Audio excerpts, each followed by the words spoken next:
Welcome again to Talks Café, a series of short talks on Christianity. And today, science.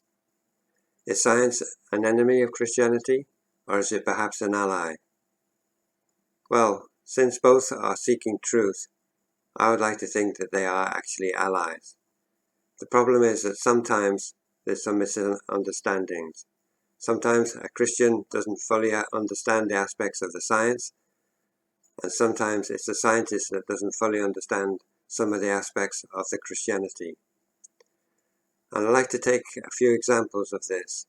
First one, let's look at a Christian who may not fully understand some of the aspects of the Big Bang. When we think of a bang, we think of destruction leading to randomness and chaos. But in the Big Bang, we have quite the opposite. We have a creation event leading to precise design.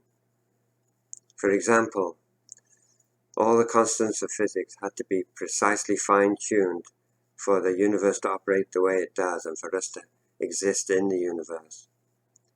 Now, something that impresses me is the matter and antimatter question. In the earliest moment of the universe, there was both matter and antimatter, and these combined and annihilated each other. But there was just a slight excess of matter over antimatter, about 1 part in a billion. And that excess of matter is what we see now in the universe that we are in. If it had been slightly more or slightly less excess, then we would not have galaxies and stars as we do have now. So we can see right from the moment go, everything is very precise. And by the way, the Big Bang saw the creation not only of matter and energy, but also space and time itself. And we know from the first verse of the Bible that God is outside of his creation. He's outside of space and time.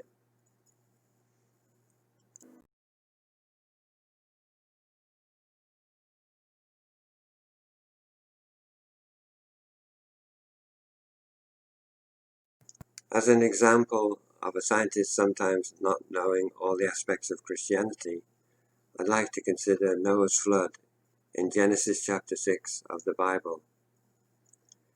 In the account of Noah's flood, the earth was covered with water, and all the creatures and humanity were wiped off the face of the earth except for Noah and his family.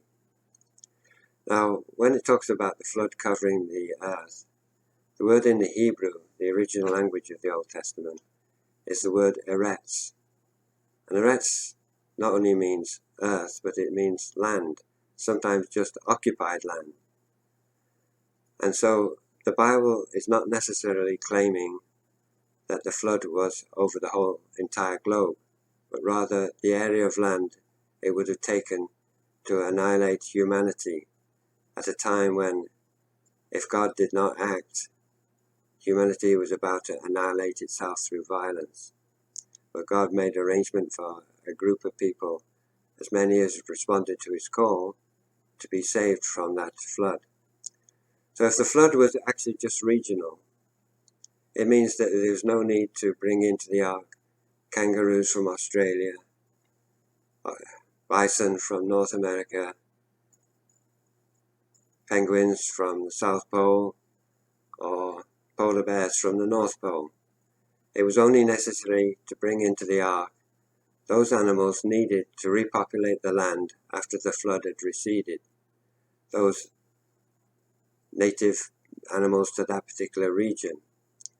So it is quite possible, and there are many ancient accounts of such a severe flood as takes place and is recounted in Genesis chapter 6 of the Bible. In part 2 of this topic of science and Christianity, I'd like to consider one situation where both Christians and scientists may not fully comprehend all that's there given in the Bible. So this will be in part 2. So bye for now and have a blessed day.